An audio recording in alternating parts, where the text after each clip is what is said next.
Ini Alif ini kan Bang, mohon maaf, Iya, iya, saya iya. nggak tahu nih ya, di background-nya ini apa?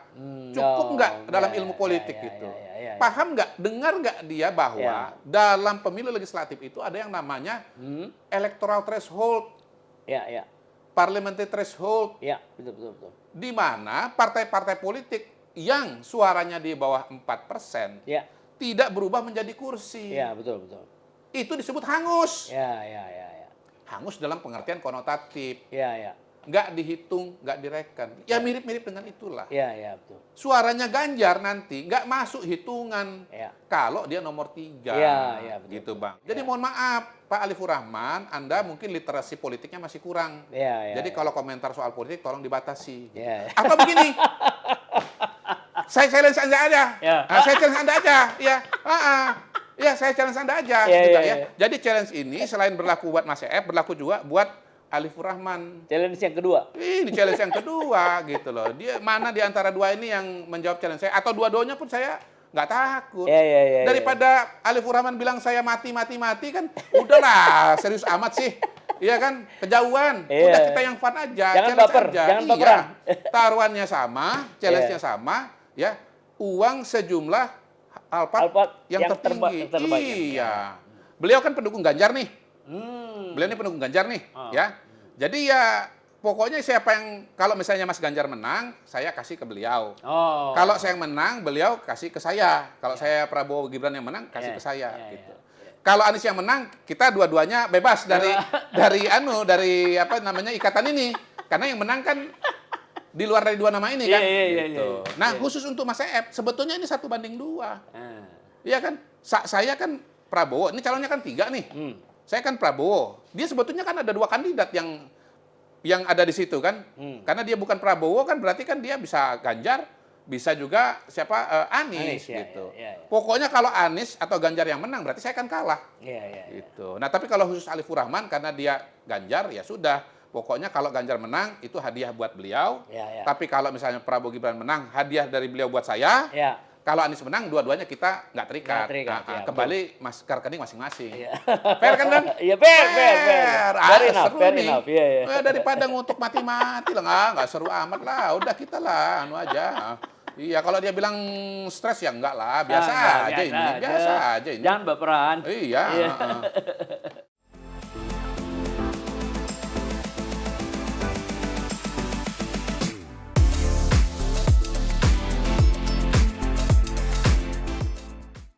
Sobat Panangian, saya mengundang lagi sobat saya yang sangat dahsyat ya. Kenapa?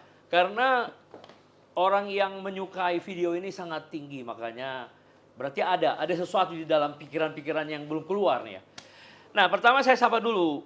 Selamat datang, Mr. Ki. Yes, terima kasih Bang Panangian. Gimana respon dari yang kita tantang itu yang ada? Oh iya. Itu yang terakhir video kita. Hah? Iya, kalau ke saya langsung belum ada, Belum ada Bang. ya? Iya. Ke saya juga belum ada. Oh, belum ada. Saya barusan mau nanya padahal karena kan waktu itu Iya. kalau challenge itu Iya. dijawab ya kan saya minta hubungin ke sini Saya. kan, ke Abang kan. Iya. Nggak ada yang menghubungi, Bang. Nggak ada hubungin juga. Oh. Saya tunggu-tunggu juga. Nah, tapi begini, kan ada yang kirim ke video ke saya. Ternyata challenge kita itu ada yang menyampaikan, Bang, secara langsung.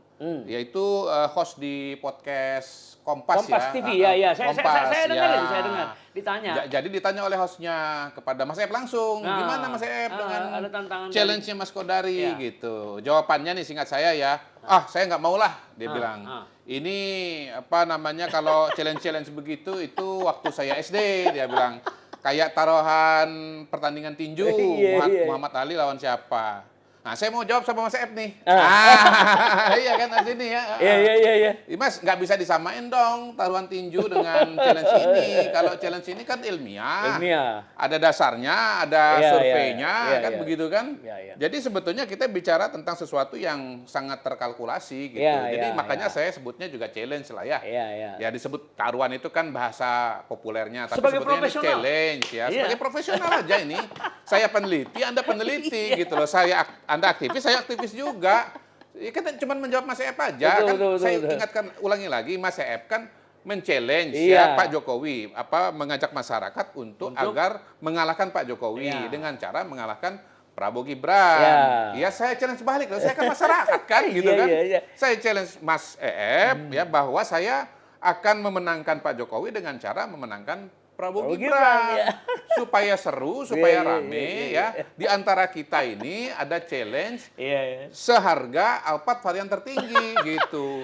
Dan ada orang yang membuat varian tertinggi itu dikirim tuh. Iya, jadi saya ini bukan mau pamer Alphard, ini serius ini Mas. Iya, ini serius. Betul. Jadi taruhannya ini bukan Alphard, tapi uang senilai Alphard versi tertinggi gitu loh. Nah, kenapa saya nggak mau Alphardnya? Karena Alphard saya sudah 2 kan, ngapain saya cari Alphard lagi gitu loh Bang, gitu. Nah, jadi Mas Anda itu kan mengatakan survei yang 1.200 itu yang saya jadikan dasar untuk membuat challenge ini, analisa saya didasarkan 1.200 ini, itu kan Anda tolak, Anda katakan survei belum selesai. Dan Anda percaya atau menggunakan metodologi Anda sendiri, yaitu 38.000 sekian itu. 1.200 di 32 provinsi gitu loh. Yang menurut banyak orang itu malah bisa. Saya gini Bang, saya nggak mau menilai, itu nggak usah kita nilai, biarlah itu kepercayaan Mas Ep gitu. Jadi Mas Ep keyakinan. Jadi Mas Ep ini nggak mau jawab ini, itu karena nggak yakin dengan metodologinya sendiri, yang dia bilang itu lebih baik gitu. Atau mohon maaf, bokeh. Mohon maaf, bokeh. Nggak berani itu cuma satu, nggak percaya dengan metodologi sendiri, yang kedua bokeh gitu loh. Gitu loh, lawan Kodari aja satu nggak bisa, jangan sok-sok nantangin Pak Jokowi. Lah iyalah, kira-kira begitulah. Iya, kan saya mengatakan apalah artinya saya ini sebagai anak bangsa satu orang. Ya kalau Mas udah ngomong begitu, saya juga maju. Apalah artinya saya sebagai seorang anak bangsa. Kita sesama anak bangsa. Sesama anak bangsa gitu loh. Jadi kalau memang, ini saya challenge sekali lagi nih Mas, saya ulangi lagi challenge saya gitu loh. Sebelum akhir tahun. Iya, Kompas TV atau podcast manapun juga, kalau undang Mas Ep, saya titip pertanyaan, tolong ditanyakan kembali gitu. Mas Ep, ini saya bantu perumusan pertanyaan, Mas Ep itu nggak nanggapin Mas Kodari itu karena nggak yakin dengan data sendiri atau karena bokeh. Iya, jadi Anda jangan samakan loh dengan pertandingan tinju. Pertandingan tinju itu dasarnya apa gitu loh ya. Kita tuh ini kegiatan ilmiah, penelitian kok gitu loh. Saya kalau datanya nggak begini juga nggak berani challenge Mas F. Saya challenge ini ya karena ada data-datanya, ada basicnya gitu. Sebagai orang yang berpengalaman di bidang survei puluhan tahun. 20 tahun gitu loh. Gitu Mas. Jadi mohon maaf ya, nggak bisa Anda menyamakan challenge ini Pilpres ini dengan pertandingan tinju ini gitu serius. loh. Ini sangat serius. Ini ilmiah. Ini ilmiah gitu loh. Mas Ep kan berkali-kali mengatakan bahwa 1.200 ini belum selesai. Yang benar itu 1.200 kali 32 provinsi, 38.000 ya. Loh, Mas Ep udah pegang datanya kok nggak yakin, gimana sih? Jadi kalau Mas Ep nggak percaya dengan data sendiri, ya, yang kedua tadi, saya ulangi lagi dengan berat hati, bokeh. Udah cukup. Sebentar cukup. Cukup ya. Nah, kita lanjut nih. Mudah-mudahan dengan ini nanti akan dihubungi. Mudah-mudahan. Siap. Kita nanti bikin akun bersama. Saya masuk, kita cek ya ke mana ke dealer berapa Alphard tertinggi itu harganya. Misalnya 1,6 M misalnya. 1,7 M gitu. Ya udah. Kita masukin aja ke satu akun gitu loh. Saksinya Abang, nanti ada notaris. Siap. Gitu aja. Iya, kalau Mas Ep misalnya, Kodari duluan masukin uang, saya masukin Bang. Iya, tapi jangan sampai Anda minta saya masukin uang ke dalam rekening, Andanya nggak datang. Gimana sih? Iya. Luar biasa nih sesama surveyor. Bang, ini kan kita ini kan sebagai profesional, kita percaya dengan ilmu pengetahuan. Iya dong. Kita percaya dengan kompetensi kita gitu loh. Jadi sebetulnya challenge ini adalah manifestasi dari kepercayaan diri saya. Sebagai seorang profesional gitu loh. Ini manifestasi kepercayaan diri saya sebagai seorang profesional. Makanya berani nantang. Iya, makanya berani nantang. Kalau nggak percaya dengan kemampuan profesional saya, mana berani saya nantang, Bang. Gitu aja, Bang. Jadi kalau nggak berani itu ya Berarti nggak profesional gitu aja dah. Sebaliknya, jangan asal ngomong kalau memang Iya, nggak ada iya. faktanya. Nah, itu Bang, implikasinya adalah Anda jangan sok-sok barang ngomong. Iya. Kalau Anda nggak percaya dengan diri sendiri, gimana Masyarakat sih? dirugikan. Loh, iya. Ini kan bukti. Ini kan namanya adu nyali kan, Bang? Iya, adu nyali. Dan adu kebenaran. Iya, dan soal menang kalah tuh biasa aja. Ya, biasa itu. Iyalah, namanya dalam hidup tuh mana ada yang pasti Ya, sih, ya, gitu. ya. Loh, saya nggak pasti, Anda juga nggak pasti kan? Ya. Sama-sama nggak pasti. Sama-sama Anda nggak takutnya pasti. di mana sih? Ya, betul. Anda takutnya di mana? Ya. Saya nggak pasti, Anda juga nggak pasti. Anda nggak pasti, saya juga nggak pasti. Ya. Lo sama kok situasinya. Ya. Di mana Anda takutnya gitu loh. Jadi kalau sebetulnya sama-sama nggak pasti, ya berarti Anda nggak maju. Bokeh aja itu. Itu dia sudah. Oke. Nah, kemudian saya sangat ya respect ya. Karena apa? Waktu kita membuat video kedua, itu ketiga ya. Soal cawapres. Ya. Ya, waktu pertama kali Anda bilang kalau Gibran jadi akan terjadi gempa. Oke. Ya kan? Nah, yang kedua terbukti. Yang kedua ketika riset dari indikator mengatakan soal kapasitas intelektual. Oh, bahwa itu udah barometer. Iya, Indobarometer maksudnya. Iya. Iya. Indobarometer. Iya. Ketika Indobarometer mengcapture bahwa kapasitas Gibran di atas dari 2 senior. Kan yang saya bilang itu, saya waktu itu agak ketawa di sini. Ternyata terbukti di debat kemarin. Iya, Bang. Jadi gini, Bang. Gimana coba? Pertama, kalau soal gempa elektoral itu kan saya mengatakan bahwa kalau Gibran masuk, suaranya Prabowo akan naik gitu ya. Nah, ini menjawab juga nih. Saya beberapa hari ini ada video tuh Alifur Rahman namanya. Dia bilang Kodari akan mati 3 bulan setelah Prabowo kalah katanya gitu. Gitu. Jadi dia bilang Prabowo itu setelah ada dukungan Jokowi itu nggak naik suaranya. Menurut saya Alifur Rahman ini nggak baca survei dia. Dia memang ada bilang menurut survei, menurut informasi. Tapi dia nggak pernah mengacu secara jelas secara tegas survei yang mana yang dia bahas gitu loh. Kalau kita kan jelas. Coba lihat survei indikator, coba lihat survei misalnya LSI, Populi misalnya begitu. Dia kan nggak pernah. Jangan-jangan dia nggak pernah itu karena kan sebetulnya dia ngarang aja. Nah, kalau menurut surveinya ya indikator dan seterusnya setelah ada Gibran itu terjadi kenaikan suara. Dan itulah namanya faktor Pak Jokowi atau faktor J itu gitu. Walaupun ada dulu yang menyangka itu akan jadi liability ya. Jadi ada 2 teori waktu itu. Dua teori, ya. Ada yang mengatakan liability yang berdampak pada turunnya suara Prabowo. Tapi ada juga yang mengatakan ini aset. Anda mengatakan aset waktu itu. Saya mengatakan aset sangat besar. Makanya saya sebut gempa itu kan. Betul. Gempa itu maksudnya bisa mengubah konstelasi. Nah, ini aset yang sangat besar dan terbukti. Kalaupun misalnya ada yang keluar, tetapi yang masuk jauh lebih besar. Sehingga akhirnya suara Prabowo itu naik, melesat jauh dibandingkan dengan yang lain. Nah, yang kedua, waktu itu saya survei tentang alasan memilih calon presiden, wakil presiden. Ini supaya jelas juga nih duduk perkaranya ya, jangan disederhanakan. Saya bertanya alasan memilih calon presiden apa, memilih calon wakil presiden apa. Ada sejumlah alasan. Nah, karena diskusinya mengenai cawapres ya, alasan paling tinggi memilih calon presiden itu adalah karena pintar. Nah, saya breakdown datanya. Yang memilih wakil presiden karena alasan pintar, itu distribusi suaranya kemana? Paling banyak kepada Gibran. 36,9. Wah, Abang malam apa? Luar biasa. Paling tinggi. Nah, gara-gara survei itu, saya kan diserang di mana-mana. Antara lain oleh Said Didu dan Rocky Gerung. Wah, gimana? Nggak mungkin tuh survei Kodari ngawur itu. Masa Gibran lebih hebat daripada Mahfud dan daripada Muhaimin. Saya juga kaget. Iya kan Pak Mahfud kan profesor doktor. Muhaimin kan pengalaman udah panjang. Jawaban saya pertama, ini kita bukan bicara gelar akademik. Yang kedua, ini kita bicara opini publik, masyarakat, opini masyarakat. Nah, opini masyarakat itu bahwa opini masyarakat itu lebih banyak yang mengatakan Gibran itu pintar dibandingkan dengan Mahfud dan Muhaimin. Namanya opini gimana? Nggak bisa. Itu fakta. Nah, tapi ternyata kan Abang mengingatkan, seiring dengan berlalunya waktu ada debat kandidat yang kemarin itu wakil presiden, ternyata performansnya Gibran memang cemerlang. Dia menguasai materi. Ini kalau kualitatif ya, kualitatif dulu. dia menguasai materi, ya.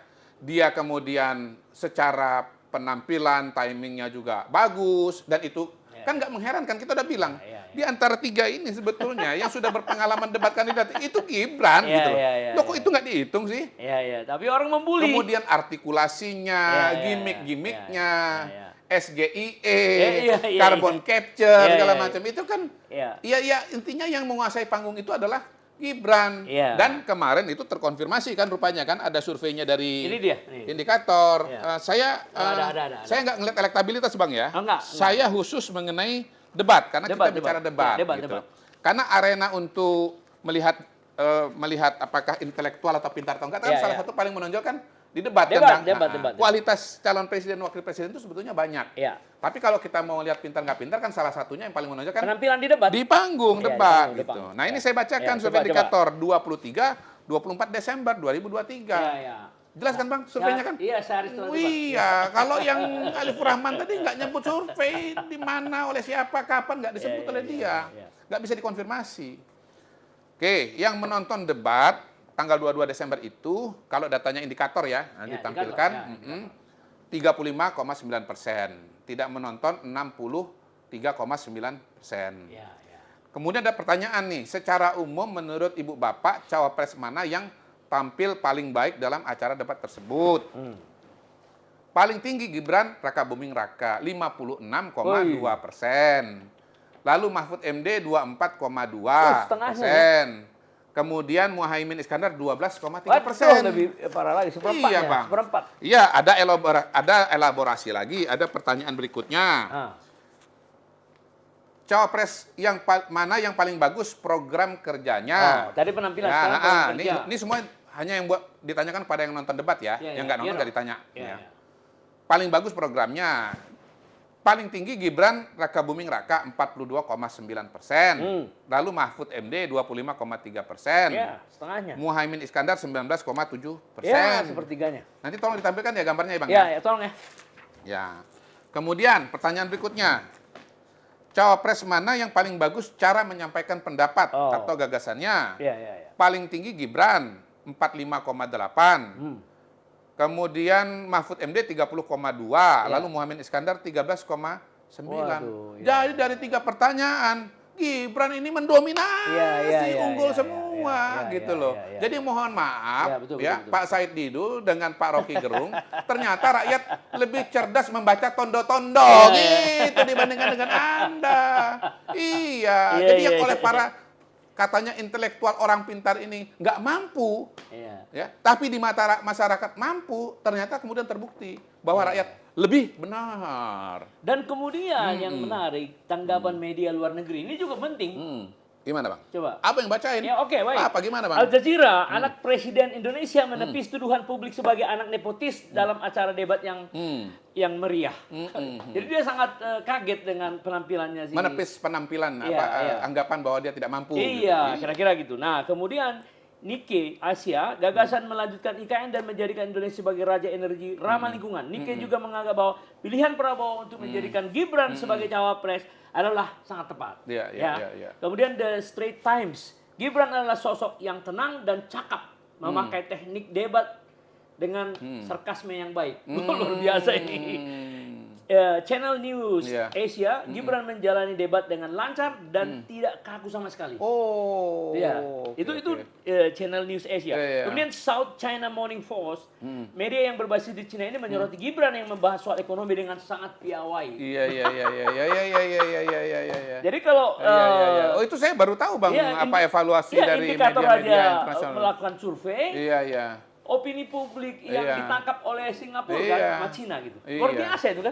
Saya makasih banyak sama Abang ingatkan mengenai survei Indobarometer yang diserang-serang itu pada hari ini kan ternyata terbukti. baik di masyarakat maupun opini dunia internasional evaluasinya positif. Jadi mohon maaf, memang jagoan itu ketawa agak belakangan.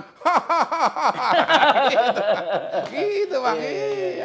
Nggak apa-apa Bang dibully-bully itu Bang. Nggak apa-apa. Nanti kan waktunya akan membuktikan. Gitu Bang. Nah kemudian soal riset lagi yang dibawa oleh si Indikator yang terakhir. Elektabilitas kan ada naik nih. Oh iya Bang, jadi ini ada 3 survei ya, yang baru yang saya kutip. Sebetulnya ada beberapa survei, tapi seperti saya bilang sebelumnya, kita lihat-lihat yang sudah punya track record lah, ya, atau pernah tergabung dalam organisasi yang standar lah begitu. Jadi surveinya Indikator itu tanggal 23 November sampai 24 Desember ya. Yaitu Prabowo Gibran, nanti ditampilkan juga nanti gambarnya. Hasilnya 46,7%. Kalau dibandingkan dengan survei bulan November, ya itu naik 0,9%. Kemudian Ganjar Mahfud 24,5%. Kalau dibandingkan dengan wawancara tatap muka sebelumnya pada awal November itu turun 1,1%. Anies Muhaimin 21%. Kalau dibandingkan dengan survei tatap muka sebelumnya itu 1,8%. Ya. Kemudian tidak tahu tidak menjawab 7,8%, naik 2%. Gitu. Nah, saya pribadi kemudian mencoba utak-atik ya data ini. Kalau misalnya yang belum memutuskannya itu dibuang gitu ya, buat memproyeksikan pada tanggal 14 Februari. Tanggal 14 Februari nanti kan sudah nggak ada lagi tuh yang belum memutuskan Maka angka-angka tadi kalau dihitung Prabowo Gibran itu sama dengan 50,6%. Ya, betul.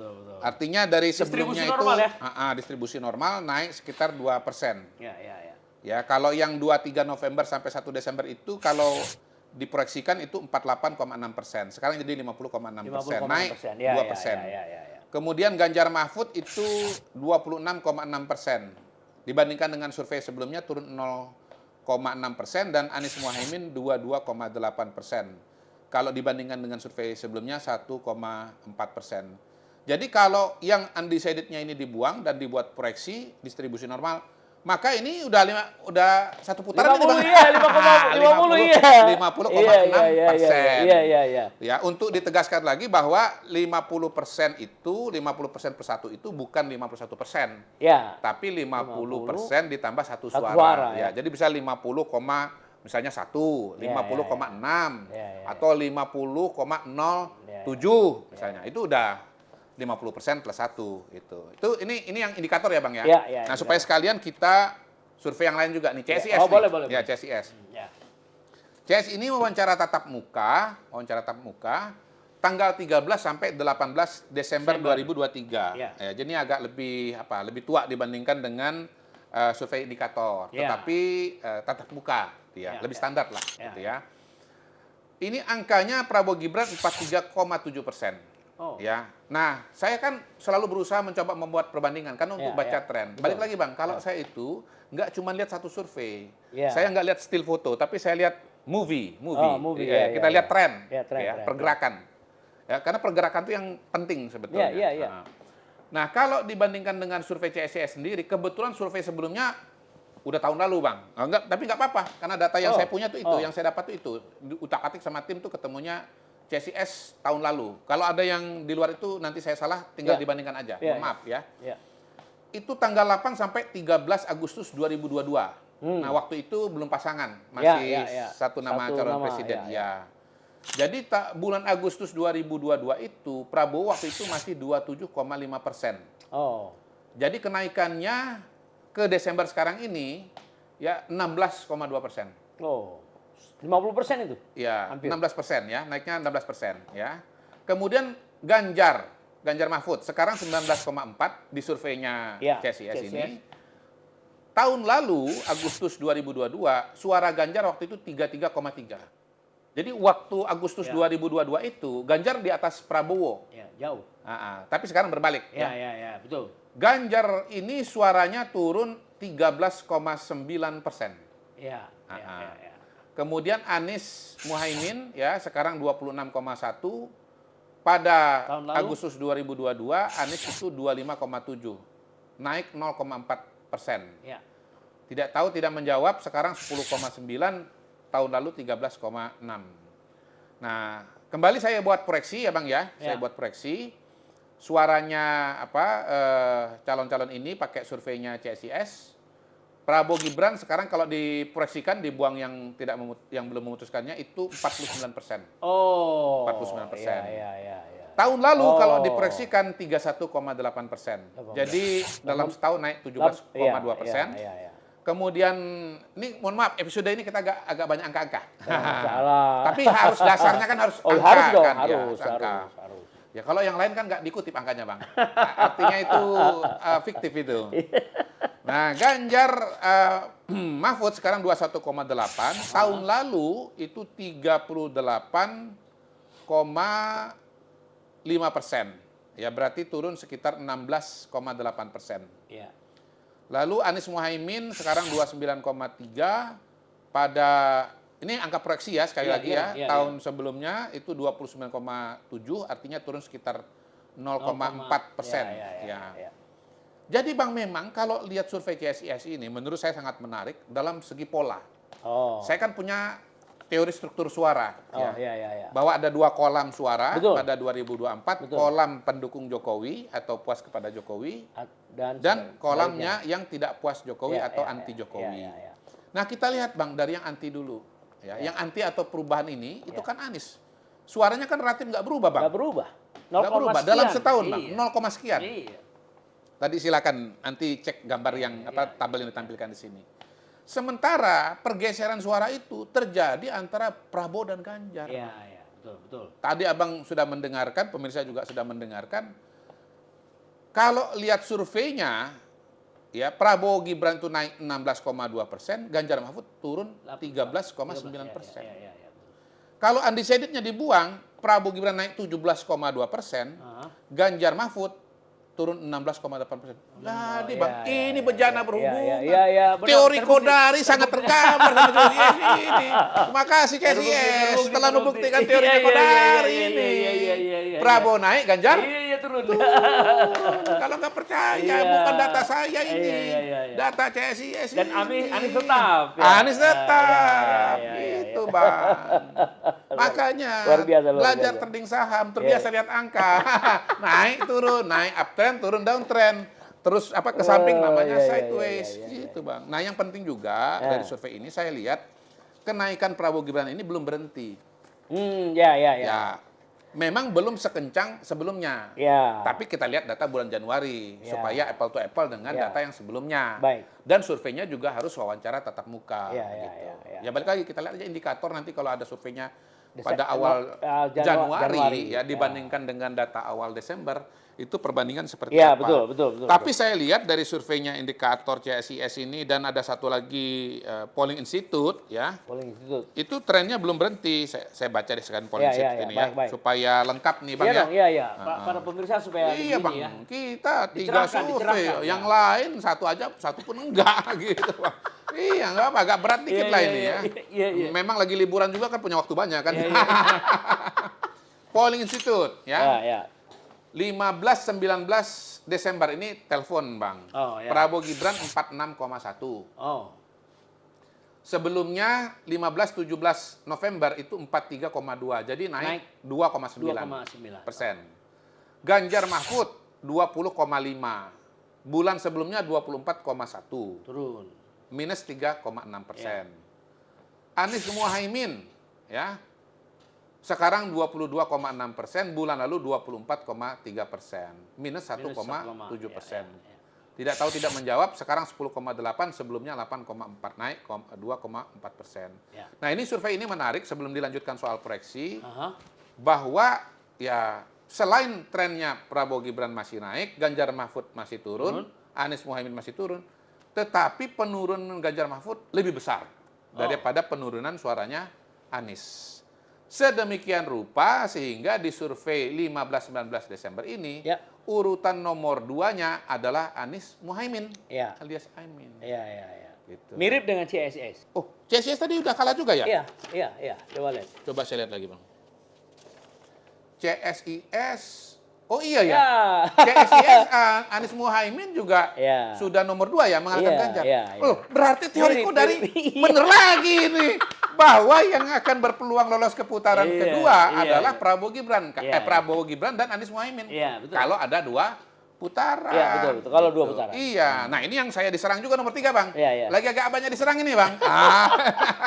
Ya tapi namanya analisis dan sikap politik kan biasa Bang. Dalam Anda aktivis. Iya aktivis Bang. Jadi kan saya diserangkan ketika saya mengatakan, wahai para pemilih Ganjar Mahfud, buruan pilih Prabowo Gibran. Karena apa? Karena pertama, Anda itu kan sebetulnya sama-sama pendukung Pak Jokowi kan? Iya. Basisnya Pak Jokowi kan? Keberlanjutan. Iya. Yang kedua, kalau lihat tren suara ini, ya, yang naik Prabowo, kemudian Ganjar turun sedemikian rupa sehingga nanti suaranya Anies itu bisa di atas Ganjar. Nah, yang lolos ke putaran kedua menurut undang-undang adalah dua pasangan dengan suara tertinggi. Ya. Maka suara yang nomor 3 hangus. Loh, kok marah sama saya dibilang hangus? Hangus dalam pengertian konotatif begitu loh. Bukan suaranya itu hilang sama sekali, enggak, tapi nggak dihitung. Ini Alif ini kan Bang, mohon maaf, saya nggak tahu nih ya, di backgroundnya ini apa. Cukup nggak dalam ilmu politik gitu? Paham nggak, dengar nggak dia bahwa dalam pemilu legislatif itu ada yang namanya electoral threshold, parliamentary threshold, betul. di mana partai-partai politik yang suaranya di bawah 4% tidak berubah menjadi kursi. Betul. Itu disebut hangus. Hangus dalam pengertian konotatif. Nggak dihitung, nggak direken. Ya mirip-mirip dengan itulah. Betul. Suaranya Ganjar nanti nggak masuk hitungan kalau dia nomor 3. Betul. Gitu Bang. Betul. Contoh lain, Pilpres 2004 diikuti oleh 5 pasang calon. 5 pasang calon Bang waktu itu. Yang lolos putaran kedua, SBY dan Megawati. SBY JK dengan Megawati Hasyim Muzadi. Suaranya Amin Rais, Siswono, hangus.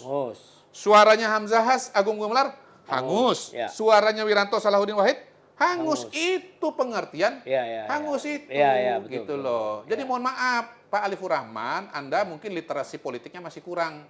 Jadi kalau komentar soal politik tolong dibatasi. Atau begini, saya challenge Anda aja. Saya challenge Anda aja. Saya challenge Anda aja.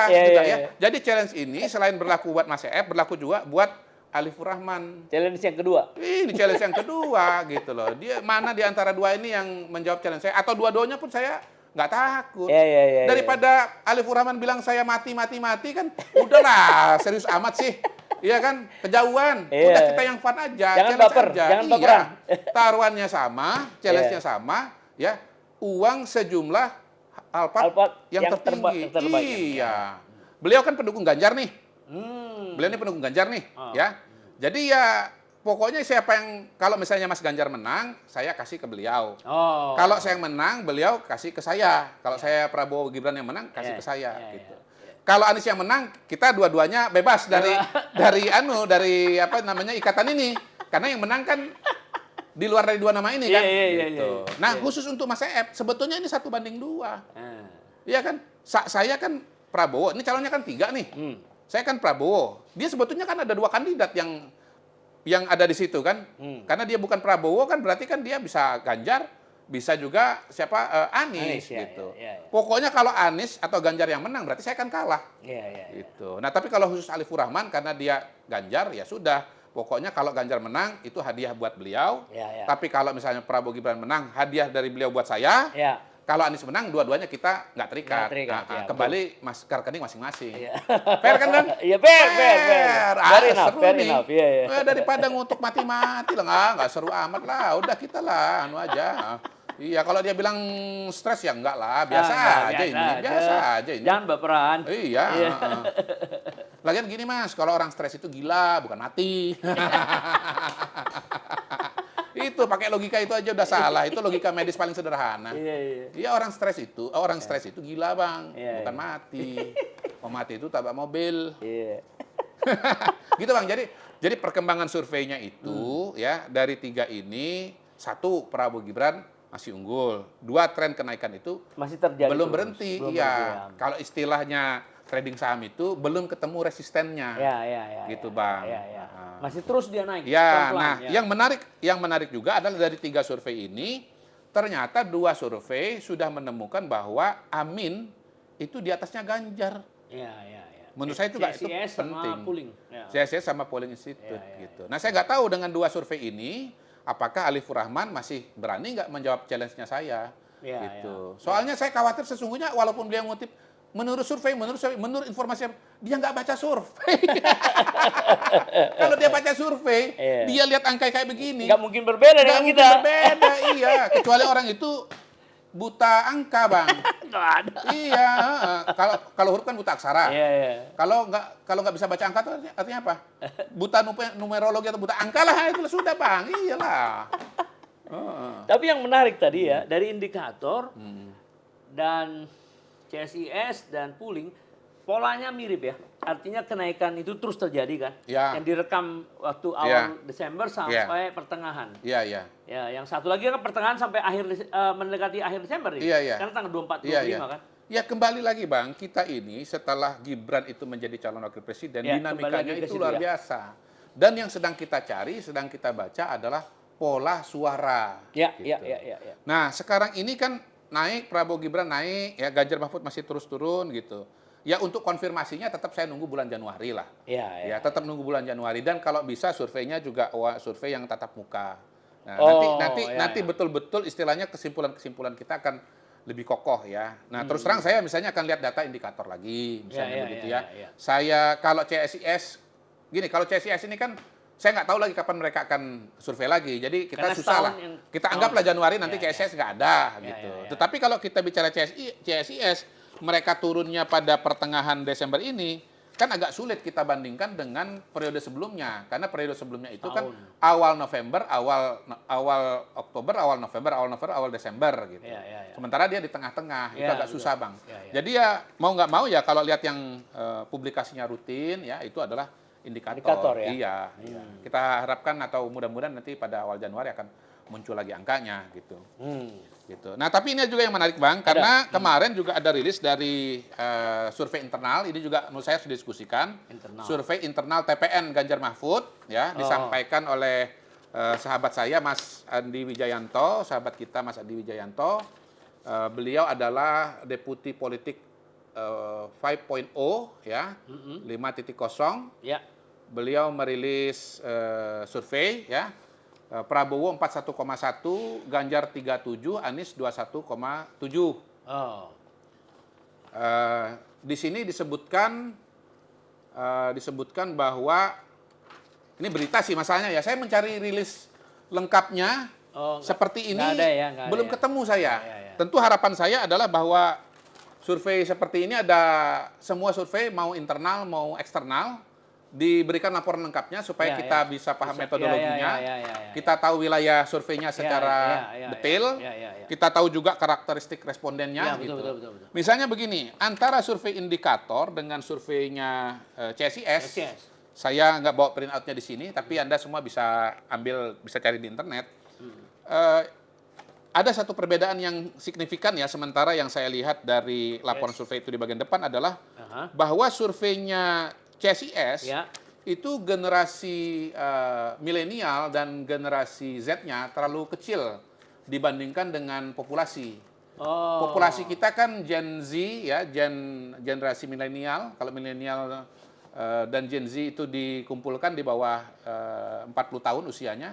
Itu kan kalau di BPS kita kan KPU kita 54% ya, 54%. Nah, kalau di mana di indikator ini sekitar angkanya 50-an, hampir 60%.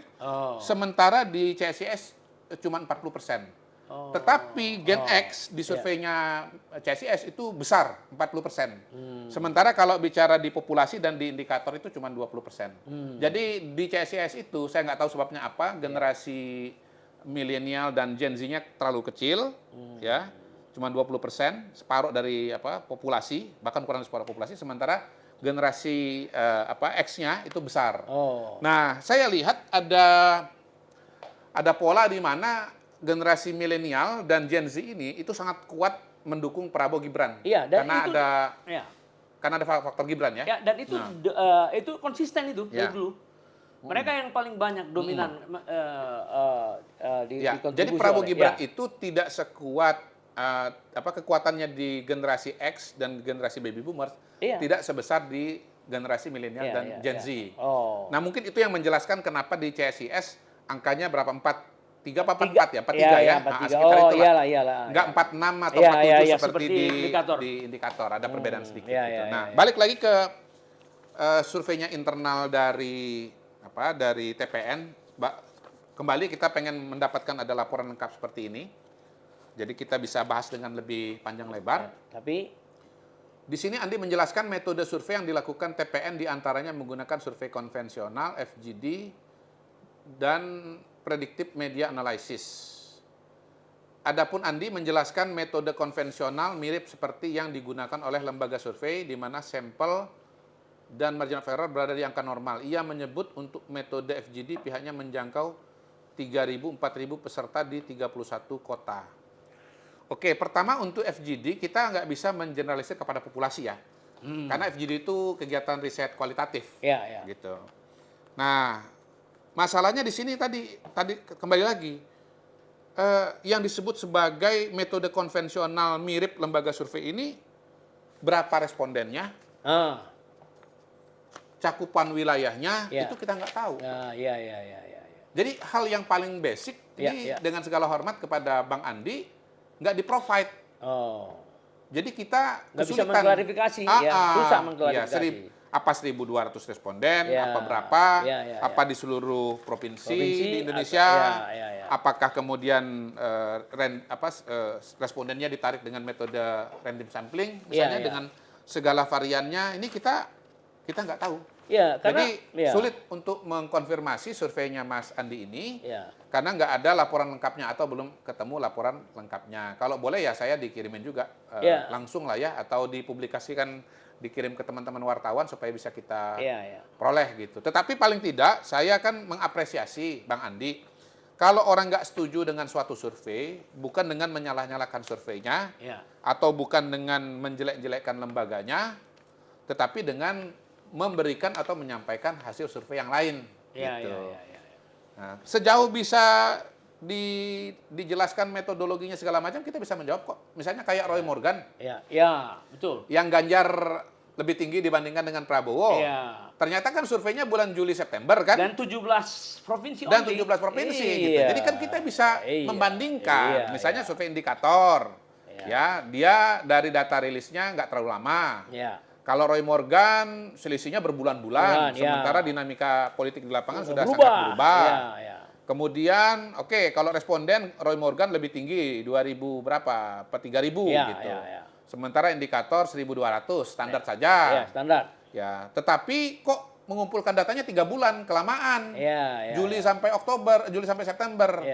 Terlalu lama, survei itu nggak boleh lebih dari, menurut saya dari seminggu lah. Dua minggu lah. Jangan lebih dari 2 minggu ya, sebulan lah maksimal. Kalau nggak udah berubah drastis. Tetapi kalau bicara 2.000 responden itu kita harusnya seminggu bahkan 10 hari, 2 minggu pun udah selesai gitu. Jadi Roy Morgan ini kenapa bisa lama sekali gitu loh. Kemudian yang ketiga ya ternyata dia 17 provinsi. Nah, kita nggak tahu juga 17 provinsi itu di mana aja gitu. Di mana saja sehingga kita bisa ngukur dari 100% populasi Indonesia dia berapa persennya. Gitu. Betul. Nah, kalau dia misalnya 17 provinsi di provinsi kecil-kecil misalnya, nggak mencakup provinsi yang besar. Itu kan berat, itu kan gawat sekali gitu loh. Karena provinsi di Jawa ini itu totalnya itu adalah 60% dari populasi gitu loh. Jadi kalau yang besar-besar ini nggak ada ya jangan-jangan cuma separuh populasi saja, dan itu artinya biasnya terlalu besar, nggak bisa untuk menggambarkan populasi. Nah itu Bang maksud saya, kalau jelas metodologinya, berapa respondennya, di wilayah mana saja, kapan data lapangannya, kita bisa bandingkan. Tapi kalau, ini saya baru dapat cuma Detik News ya, saya belum baca di media yang lain, barangkali di media yang lain ada penjelasan hampir lebih detail. Sama, tadi malam saya juga dapat. Gitu ya Bang ya? Ya? Tapi kita harapkan supaya ada laporan ini ya. Yang jelas saya mau mengatakan, kalau mau dibandingkan, ya kita bandingkan data surveinya, bukan data FGD-nya. Gitu. Walaupun FGD-nya 3.000 orang segala macam, ya nggak bisa dibandingkan, karena balik lagi itu kualitatif, nggak bisa diproyeksikan kepada populasi. Gitu Bang.